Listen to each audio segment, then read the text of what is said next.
Hello दोस्तों, आपके अपने यूट्यूब चैनल यूपीएससी नेट में स्वागत है। मैं तरुण गुप्ता आज बात करने वाला हूं 26 अगस्त की। आज की जो हमारी 26 अगस्त की करंट अफेयर्स होने वाली है, इस पर आज हम बात करेंगे। जो भी आज मोस्ट इंपोर्टेंट टॉपिक पर बात होगी।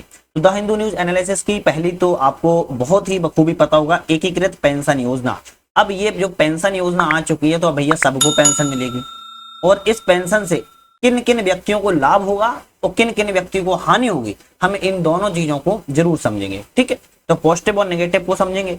नेक्स्ट होगी ग्रेट निकोबार परियोजना। अब ग्रेट निकोबार परियोजना वैसे तो आप सभी लोगों से परिचित होंगे, अंडमान निकोबार से संबंधित है। लेकिन भारत सरकार ने इस योजना में ऐसा क्या डाल दिया है कि जो इतना चर्चा में आ चुकी है।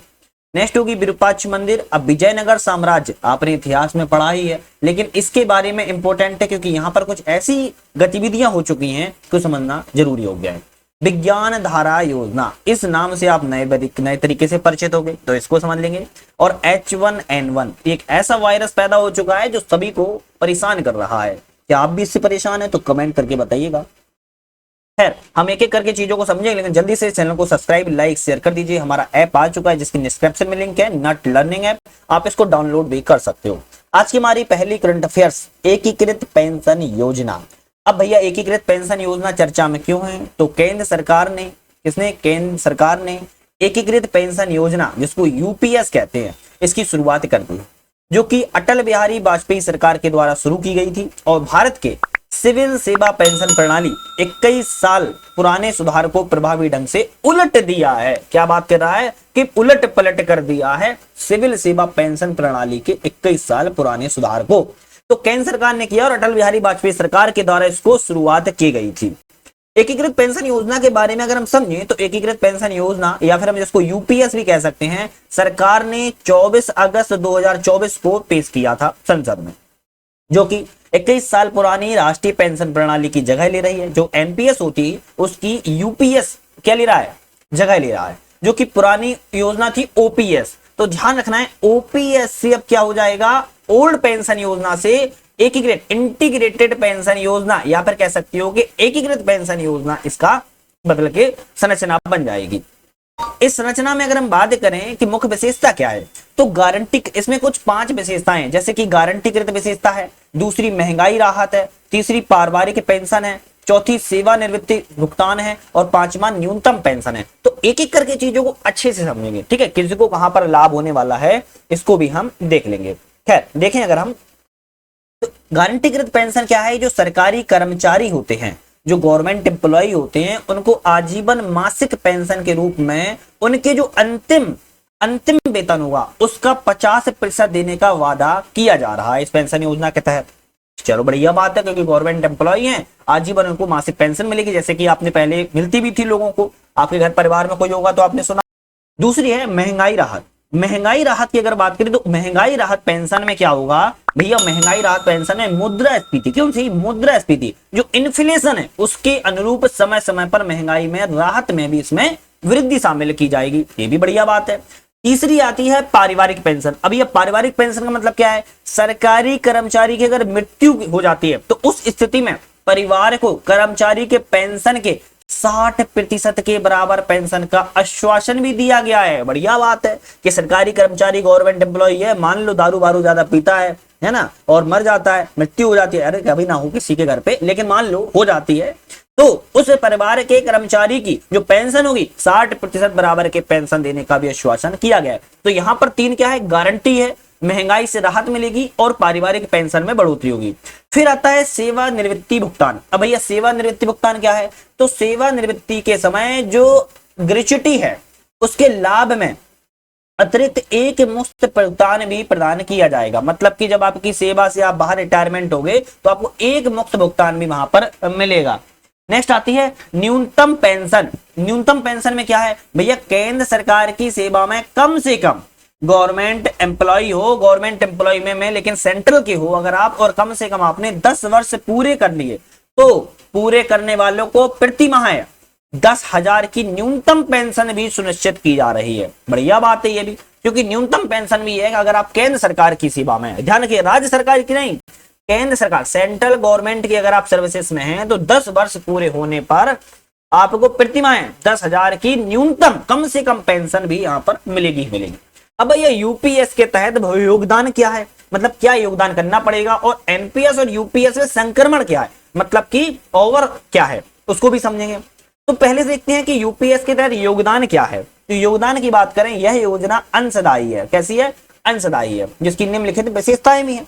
अब भैया सरकार पैसा देगी तो ऐसे तो दे ही नहीं देगी आपको 50%, 60%, इसके तहत कुछ अंश भी आपको देना पड़ेगा। अब क्या है इसका, पूरा समझते हैं। कर्मचारियों को वेतन का 10% इसमें योगदान करना होगा। मान लो आपकी तनख्वाह 1 लाख है, कितनी है? 1 लाख है, भगवान करे 1 लाख से ज्यादा हो, लेकिन 1 लाख है। अब 1 लाख का 10% जो भी होगा, उस 1 लाख का 10% को आपको योगदान इसमें देना होगा, केवल 10% का। ठीक है, सरकार को वेतन का 18.5% का योगदान करना होता है। आपको 10% योगदान देना होगा, सरकार उसमें 18.5% का योगदान खुद करेगी। योजना की स्थिरता सुनिश्चित करने के लिए सरकार के योगदान को आवधिक बीमाकंतिक आकलन के आधार पर इसको समायोजित भी किया जाएगा। तो इसमें यह कहा जा रहा है कि भैया इसमें 10% योगदान आपको देना होगा और 18.5% योगदान सरकार वेतन के रूप में देगी, और जो सरकार का योगदान होगा वो बीमाकंत आकलन के आधार पर इसमें क्या हो जाए, समायोजित हो जाएगा। तो इस तरीके से यह यूपीएस के तहत कार्य करेगी। अब एनपीएस और यूपीएस में संक्रमण क्या है, संक्रमण समझते हैं। जैसे कि बीमारी पैदा हो जाती है ना, तो इसी तरीके से संक्रमण समझते हैं। राष्ट्रीय पेंशन प्रणाली, नेशनल पेंशन स्कीम क्या है? मूल रूप से इसको 1 जनवरी 2024 को या उसके बाद शामिल होने वाले कर्मचारियों के लिए लागू किया गया। एनपीएस में पेंशन भुगतान को सरकार और कर्मचारी दोनों के जो संचित योगदान है उससे जोड़ा है, और बाजार से जुड़ी जो प्रतिभूति है उसमें निवेश करती है। इसमें कहा जा रहा है कि 1 जनवरी 2024 को या फिर उसके बाद अगर आप कर्मचारी बने हैं तो उन पर यह लागू होगा, और सरकार और कर्मचारी दोनों का जो योगदान होगा इसमें, मान लो 1 रुपए आपने योगदान दिया और 1 रुपए गवर्नमेंट ने योगदान दिया, टोटल हो गया 2 रुपया। तो 2 रुपया का जो सिक्योरिटीज है, बाजार में जो प्रतिभूति होती हैं, सिक्योरिटीज होती हैं, उन पर गवर्नमेंट क्या करेगी, निवेश करेगी, और फिर आपको उसके तहत लाभ वगैरह मिलता है। दूसरा है स्विच प्रण विकल्प।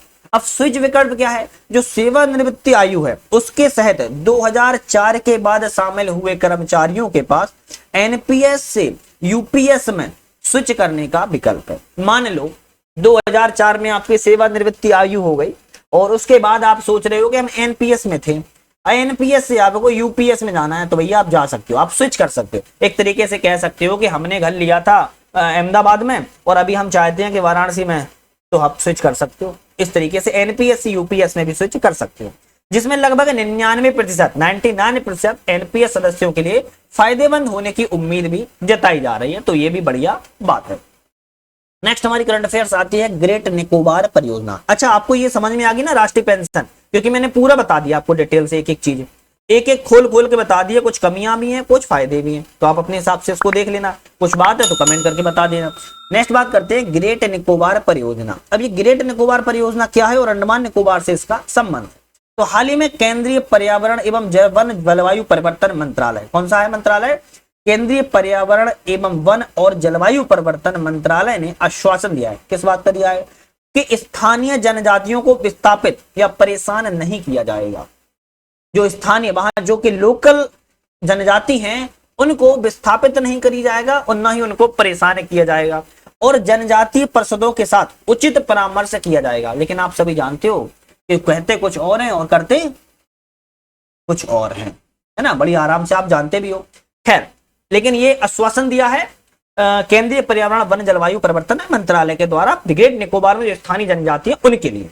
ग्रेट निकोबार परियोजना के बारे में समझे तो एक बहु विकास पहल है। कैसी है? एक बहु विकास पहल है, मतलब कि मल्टी डायमेंशनल इसमें डेवलपमेंट किया जा रहा है। इसका उद्देश्य क्या है? उद्देश्य समझोगे बड़ा मजा आएगा। उद्देश्य समझते हैं तो ग्रेट निकोबार द्वीप का समग्र विकास करना, मतलब कि पूर्ण रूप से इसका विकास करना, जो कि अंडमान और निकोबार द्वीप समूह के दक्षिणी छोर पर रणनीतिक स्थान है। रणनीतिक क्यों है? तो आपको पता होगा कि अभी वर्तमान में जितने भी भारत के आसपास की कंट्री हैं, जैसे कि नेपाल, जैसे कि चाइना, जैसे कि अफगानिस्तान, पाकिस्तान, बांग्लादेश, म्यांमार, श्रीलंका, कहीं ना कहीं इन सभी कंट्रियों में उथल पुथल पड़ी हुई है, और उथल पुथल के चलते राजनीतिक जो सत्ता है वो भी इधर उधर हो रही है। राजनीतिक सत्ता के चलते जो हमारे संबंध हैं उनमें कहीं ना कहीं रुझान पैदा हो रहे हैं अलग अलग तरीके से।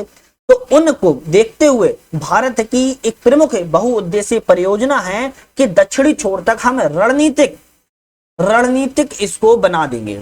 इसे नवंबर 2022 में केंद्रीय पर्यावरण और वन जलवायु परिवर्तन मंत्रालय के द्वारा मंजूरी भी दे दी गई थी। लेकिन यह क्षेत्र भारत की रणनीतिक उपस्थिति और बुनियादी ढांचा इंफ्रास्ट्रक्चर, बेसिक इंफ्रास्ट्रक्चर को बढ़ाने के लिए एक व्यापक रणनीतिक हिस्सा बना हुआ है। इस परियोजना को चरणबद्ध तरीके से 30 वर्षों में विकसित किए जाने की भी उम्मीद जताई जा रही है। मतलब कि लगातार आपको जिताना होगा। एक बात ध्यान रखिएगा, कोई भी पार्टी हो, अगर अपना कोई बेसिक इंफ्रास्ट्रक्चर बनाती है, आज हम अपना घर भी बनाते हैं एक मंजिल का, तो कम से कम अच्छे से घर बनाने में 1 साल का समय लगता आता है। पूरा देश को चलाने में, साथ में कहीं भी बेसिक इंफ्रास्ट्रक्चर को खड़ा करने में कम से कम 15 से 20 साल का समय लगता ही लगता है। कितना? 15 से 20 साल। तो एक पार्टी राजनीतिक पार्टी होती है, वो अगर स्थायी होगी तो कहीं ना कहीं उसको किसी बेसिक इंफ्रास्ट्रक्चर को, किसी भी कार्य को एक सुचारू रूप से करने के लिए, चरणबद्ध तरीके से करने के लिए उसको लाना होता है। तभी जाके विकास हो पाता है, तभी जाके जो मंजूरी मिलती है वो पूरी हो पाती है। ध्यान रखिएगा इसका। लेकिन मुख्य उद्देश्य क्या है? जो ग्रेट निकोबार परियोजना बनाई जा रही है, इसका उद्देश्य की बात करें तो इसका कुछ सामरिक महत्व है, कुछ बुनियादी ढांचे का विकास भी है। सामरिक महत्व समझते हैं तो इस परियोजना को पड़ोसी देशों, हेडलाइन भैया कर लो, क्या मार्क कर लो नीचे, अंडरलाइन, पड़ोसी देशों विशेष रूप से चीन के द्वारा जो विस्तारवादी गतिविधि हो रही है उसका मुकाबला करने के लिए हमें लाभ मिलेगा। मछुआरों के द्वारा जो अवैध शिकार होता है, जैसे कि अवैध गतिविधियां होती हैं, उन पर भारत सरकार को अंकुश लगाने में रक्षा मिलेगी और उन पर अंकुश लगा सकते हैं, मतलब कि उस पर नियंत्रण, रेगुलेट भी कर सकते हैं। अब बात कर रहा है कि बुनियादी ढांचे का विकास। तो इस परियोजना का जो मूल होगा वो 72,000 करोड़ रुपए होगा। कितना? 72। इस परियोजना का जो मूल होगा 1-2 रुपया नहीं होने वाला है, 72,000 करोड़ रुपए होगा।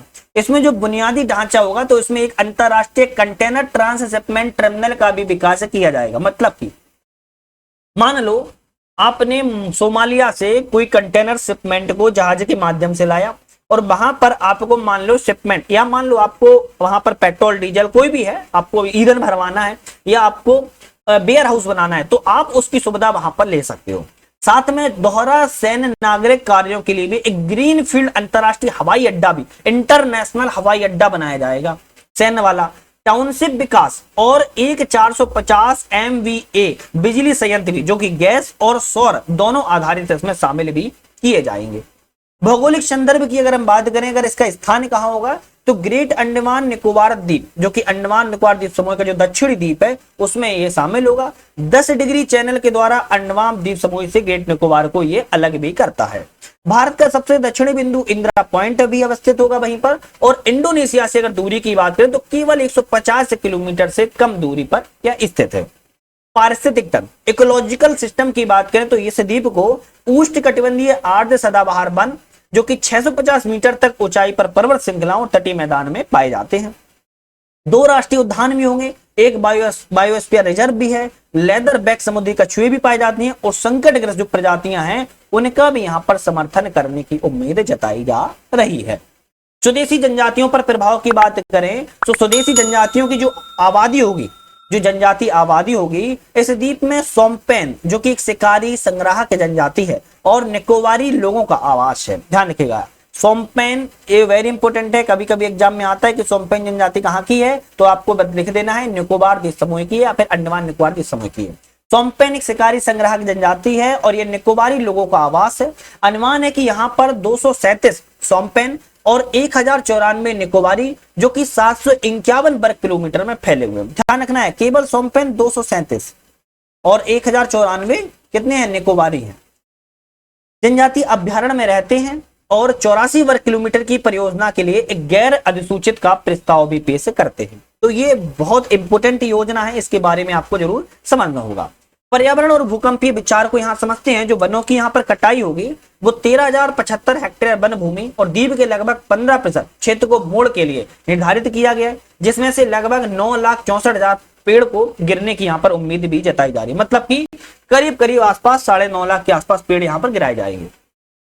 भूकंपीय जोखिम की बात करें तो यह क्षेत्र भूकंपीय रूप से सक्रिय है और 2004 में एक बड़े भूकंप रिएक्टर पैमाने 9.2 का भी अनुभव एक्सपीरियंस कर चुका है। विशेषज्ञों का सुझाव है कि अगले 400 से 750 वर्षों में ऐसी घटना नहीं हो सकती है। हालांकि छोटे भूकंपों की आशंका यहाँ पर जताई जा सकती है। तो विशेषज्ञ जो साइंटिस्ट हैं वो ऐसा कह रहे हैं कि 400 से 750 वर्षों तक ऐसी कोई घटना यहाँ पर घटित नहीं भी हो सकती है, ऐसा कोई बात नहीं, लेकिन छोटे भूकंप आ सकते हैं। नेक्स्ट हमारी आती है विरूपाक्ष मंदिर। Very important current affair. जल्दी से चैनल को लाइक, शेयर और सब्सक्राइब कर लीजिएगा। हमारा ऐप आ चुका है जिसका नाम है नट लर्निंग ऐप। क्या नाम है? नट लर्निंग ऐप नाम है। आप इसको डाउनलोड कर लो, क्योंकि ये ऐप पर आप लोग पीडीएफ डाउनलोड कर सकते हो। सबसे इंपॉर्टेंट है, किसी भी एग्जाम्स की टेस्ट सीरीज लगा सकते हो यहाँ पर। जैसे कि अभी यूपी पीसीएस, यूपी आरओ के टेस्ट सीरीज चल रही है, आप उसको भी कवर कर सकते हो। तो नट लर्निंग ऐप है, डिस्क्रिप्शन में लिंक है, डाउनलोड कर लीजिए। विरूपाक्ष मंदिर। विरूपाक्ष मंदिर की बात करें तो यह कर्नाटक राज्य के, कहाँ के? कर्नाटक राज्य के हम्पी में विरूपाक्ष मंदिर यूनेस्को विश्व धरोहर स्थल के रूप में विशेषकर 2024 में भारी बारिश के दौरान मंदिर का जो मंडप है और साथ में सालू मंडप है, उसके ढह जाने के बाद संरक्षण के प्रयासों पर चिंताएं जारी हैं। कहा जा रहा है कि हम्पी का जो विरूपाक्ष मंदिर है, जो कि कर्नाटक राज्य में है, यूनेस्को विश्व धरोहर स्थल में शामिल है, लेकिन 2024 में यहाँ पर भारी बारिश हुई, उसके दरमियान जो मंदिर का मंडप है और सालू मंडप है वो ढह गया है, मतलब कि पानी में गिर गया है। अब उसके संरक्षण के प्रयास किए जा रहे हैं और प्रयासों पर बहुत ही चिंताजनक चर्चाएं हो रही हैं। ऐतिहासिक महत्व की बात करें तो यह किसको समर्पण है? तो भगवान शिव को यह समर्पण है, क्योंकि भगवान शिव ही भगवान विरूपाक्ष के रूप में इस मंदिर में पूजे जाते हैं। अगर हम इसके स्थान की बात करें तो कर्नाटक के विजयनगर जिले के भीतर हम्पी में यह स्थित है। तो कर्नाटक राज्य में है, विजयनगर जिले में है और हम्पी में यह स्थित है। यह मंदिर हम्पी में स्मारकों बड़े समूहों का हिस्सा है और 1986 में, कब? 1986 में यूनेस्को की विश्व धरोहर स्थल में इसको शामिल भी किया गया था। तो अच्छी बात है कि 1986 में ही हम्पी को विश्व धरोहर स्थल में शामिल कर लिया गया था। भैया इसकी स्थापना किसने कराई थी? तो 7वीं शताब्दी के ईस्वी में मंदिर निरंतर संचालन में था, जिससे यह भारत के सबसे पुराने कार्यरत मंदिरों में से एक बन गया था।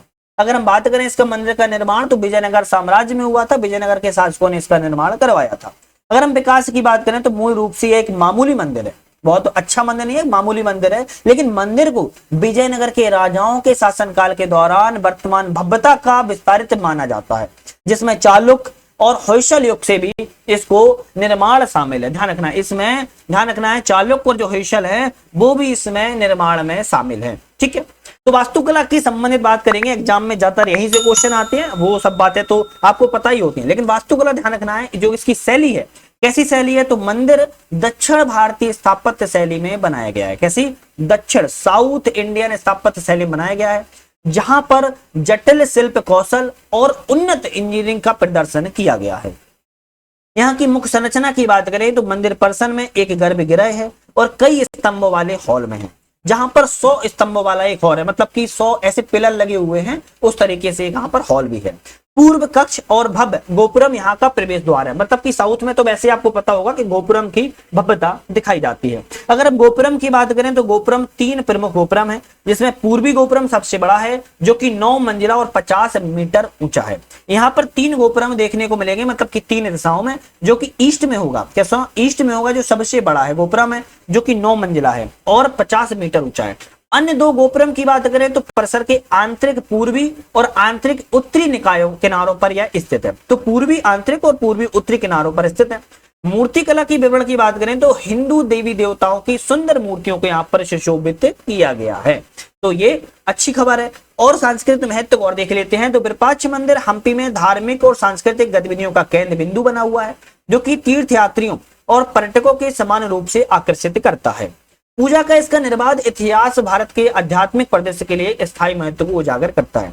तो ध्यान रखना है मोटी मोटी बातें कि विरूपाक्ष मंदिर कर्नाटक राज्य के हम्पी में स्थित है, साथ में यहाँ पर दक्षिण स्थापत्य शैली से स्थित है। यहाँ पर कुछ चीजें बारिश हुई तो वहां पर ढह गई हैं, जिसके कारण वो चिंता का विषय बना हुआ है। सेकेंड लास्ट करंट अफेयर्स की बात करते हैं, H1N1। अब ये H1 और N1 क्या है जो मैंने लिख दिया है, समझते हैं।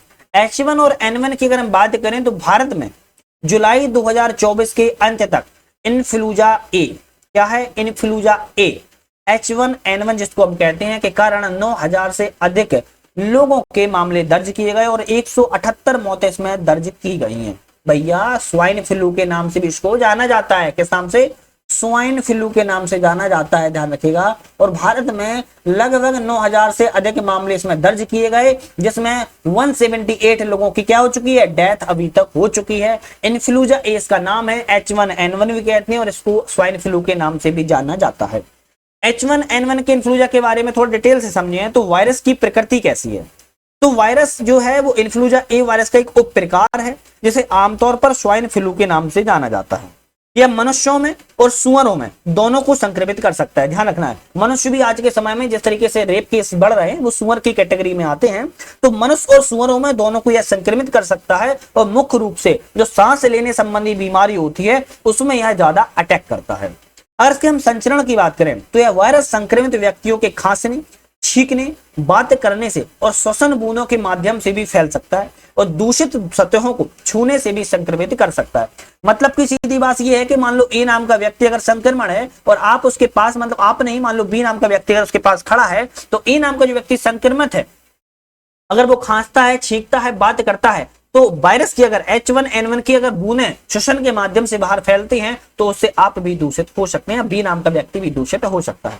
अगर हम संक्रामक अवधि की बात करें, भैया इसकी अवधि क्या है, जैसे कि कोरोना वायरस आया था, इसकी अवधि अभी तक चल रही है, तो उसी तरीके की इसकी अवधि क्या है, तो इसके लक्षण जो दिखने के लिए 1 दिन से पहले शुरू हो जाते हैं और लगभग 4 दिन के बाद संक्रमण बना रहता है।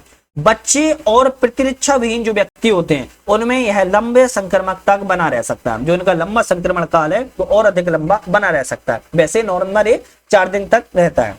भारत में प्रथम मामला कब आया था, तो भारत में H1N1 का जो प्रथम मामला है मई 2009 में रिपोर्ट दर्ज किया गया था। तब से यह वायरस ने कई प्रकोप पैदा किए, लेकिन बीच बीच में प्रकोप दब गया, लेकिन वर्तमान में प्रकोप बहुत उभर कर आया है। जैसे कि वर्ष 2021, 2022 और 2023 में महत्वपूर्ण मामले इसमें दर्ज बहुत बड़ी मात्रा में किए गए थे। वर्तमान परिदृश्य की बात करें, भारत के प्रभावित राज्यों में सबसे अधिक जो मृत्यु दर वाला राज्य है वो पंजाब है। पंजाब में ध्यान रखिएगा कितनी 41 मौतें हो चुकी हैं। उसके बाद आता है केरल राज्य, भैया केरल राज्य में 34 मौतें हो चुकी हैं। उसके बाद आता है गुजरात जहां पर 28 मौतें हो चुकी हैं। तो ये तो एक आंकड़ा है जो सामने सरकार के सामने पेश हो जाता है या रिपोर्टों में आ जाता है, उसकी बात करते हैं। सबसे अधिक मामलों में बात करें तो दिल्ली, गुजरात और केरल में सामने आए। हालांकि यहाँ मृत्यु नहीं हुई है, सबसे ज्यादा मृत्यु जो हुई है वो पंजाब, केरल, गुजरात में हुई है, लेकिन सबसे अधिक जो मामले हैं दिल्ली, गुजरात और केरल में सामने आए हैं। अगर तुलना करें तो पिछली महत्वपूर्ण वृद्धि 2020 में हुई थी, जिसमें 13,202 मामले थे, जिसमें 410 मौतें हुई थी। लेकिन वर्तमान में 2024 में 9,000 से अधिक मामले हैं और 1,178 मौतें हो चुकी हैं। तो यहाँ पर 2022 की तुलना में अभी काफी गंभीरता नहीं दिखाई जा रही है। हालांकि घटनाक्रम की बात करें तो एक नया स्ट्रेन है। अब नया स्ट्रेन क्या है, तो पुणे स्थित नेशनल इंस्टीट्यूट ऑफ वायरोलॉजी ने देखा है कि वायरस में पॉइंट म्यूटेशन हुआ है। क्या हुआ है, वायरस में जो हुआ है पॉइंट म्यूटेशन हुआ है। मिशिगन स्ट्रेन नामक एक नया स्ट्रेन सामने आया है। इससे प्रचलित कैलिफोर्निया स्ट्रेन की जगह ले ली है और यह बदलाव 2024 में देखे गए हैं, जिसमें मामलों में मृत्यु दर में वृद्धि से जुड़ा हुआ है। अभी आप समझिएगा कि समाज बदल रहा है, पर्यावरण बदल रहा है, तो ये भी अपने आप को क्या कर रहा है, परिवर्तन कर रहा है। तो वही चीज बोल रहा हूं, नया स्ट्रेन सामने आ चुका है। उत्परिवर्तन के प्रभाव क्या है, तो वायरस की जो है विषाक्तता काफी हद तक अपरिवर्तित बनी हुई है। मतलब कि जो विषाक्तता है वायरस में वो बहुत ज्यादा बनी हुई है, लेकिन उत्परिवर्तन ने नए मिशिगन स्ट्रेन के खिलाफ पिछले टीकाकरण को कम प्रभावी बना दिया है। मतलब कि पहले वाला बहुत प्रभावी था, ये थोड़ा सा कम प्रभावी है, लेकिन इसको हल्के में नहीं लेना है। आज की हमारी अंतिम करंट अफेयर से विज्ञान धारा योजना। अब ये विज्ञान धारा योजना क्या है, इसके बारे में हम थोड़ा सा समझ लेते हैं। तो केंद्रीय मंत्रिमंडल ने हाल ही में विज्ञान और प्रौद्योगिकी विभाग, जिसको हम DST भी बोलते हैं, उसके तहत 3 छत्र योजना को एकीकृत इंटीग्रेटेड करके केंद्रीय क्षेत्र योजना, जिसको विज्ञान धारा में मंजूरी दे दी है। मतलब कि ये कहा जा रहा है कि विज्ञान और प्रौद्योगिकी विभाग के तहत 3 छत्र योजनाएं थी, 3 छत्र योजनाएं भी हम देखेंगे। उन 3 छत्र योजनाओं को एक साथ मिला दिया है और उसको विज्ञान धारा योजना बना दिया है। मान लो ए नाम के व्यक्ति रहते हैं दिल्ली में, बी नाम के व्यक्ति रहते हैं लखनऊ में और सी नाम के व्यक्ति रहते हैं चंडीगढ़ में। इन तीनों ही व्यक्तियों को अलग अलग जगह पे थे, हमने इनको मुंबई में बुलाया और तीनों व्यक्तियों को एक घर में ही समायोजित कर दिया। तो इनको हमने क्या कर दिया, एक इंटीग्रेटेड केंद्रीय क्षेत्र योजना के तहत रख दिया और इसको नाम हम क्या दे देंगे, बढ़िया दे देंगे सामूहिक घर। है ना, बढ़िया सा घर का नाम दे देंगे। इसी तरीके से विज्ञान धारा योजना है। विज्ञान धारा योजना के बारे में समझे तो डीएसटी की 3 छत्र योजनाओं को एकीकृत करने की केंद्र सरकार की नई योजना है। 3 योजनाओं को जो एकीकृत किया गया उसको बारे में समझे तो विज्ञान और प्रौद्योगिकी SNT संस्था मानव क्षमता निर्माण था। दूसरी अनुसंधान और विकास थी, रिसर्च एंड डेवलपमेंट। तीसरी नवाचार, प्रौद्योगिकी विकास और तैनाती, मतलब कि इनोवेशन और टेक्नोलॉजी के विकास में थी। इन तीनों को ही एक साथ मिलाकर विज्ञान धारा योजना बना दिया गया है। विज्ञान और प्रौद्योगिकी विभाग डीएसटी के द्वारा इसको प्रतिबंधित किया जाएगा और सुव्यवस्थित दृष्टिकोण के माध्यम से भारत की विज्ञान प्रौद्योगिकी क्षमताओं को बढ़ाने के लिए इसको डिजाइन किया गया है। भारत के 15वें वित्त आयोग ने 2021 से 22 और 2025-26 की अवधि के लिए एकीकृत विज्ञान धारा के कार्यान्वयन के लिए प्रस्तावित जो परिव्यय है वो 10,579.84 करोड़ रुपए की यहाँ पर मंजूरी दे दी है। और विज्ञान धारा योजना का प्राथमिक उद्देश्य क्या होगा, देश में विज्ञान प्रौद्योगिकी नवाचार पारिस्थितिकी तंत्र को मजबूत करना और एक विज्ञान प्रौद्योगिकी क्षमता का निर्माण करना, साथ में रिसर्च एंड डेवलपमेंट, साथ में प्रौद्योगिकी विकास को बढ़ावा देना इसका प्रमुख लक्ष्य रखा गया है। तो विज्ञान धारा योजना के बारे में आपको हल्के में नहीं लेना है, एग्जाम में आ सकता है कि इसमें कौन कौन सी 3 योजनाओं को समावेश किया गया है, तो आपको ध्यान रखना है, तीनों योजनाओं को लिख लो, स्क्रीनशॉट ले लो। ठीक है, आज की उम्मीद है पूरा सेशन आपको पसंद आया होगा। इसी तरह के वीडियो देखने के लिए चैनल पर नए थे सब्सक्राइब लाइक शेयर कर लिया होगा। हमारा ऐप है जिसको डाउनलोड करके आप लोगों ने टेस्ट सीरीज के आराम से मजा ले रहे होंगे, नहीं ले रहे हो तो भी ले लीजिएगा, आपके एग्जाम्स के लिए फायदेमंद होने वाला है। तो एग्जाम के लिए आप लोग डाउनलोड कर लेना। पीडीएफ अगर आपको इसकी डाउनलोड करना है तो टेलीग्राम से भी कर सकते हो और हमारे ऐप से भी कर सकते हो। वीडियो पे बने रहने के लिए आपका धन्यवाद।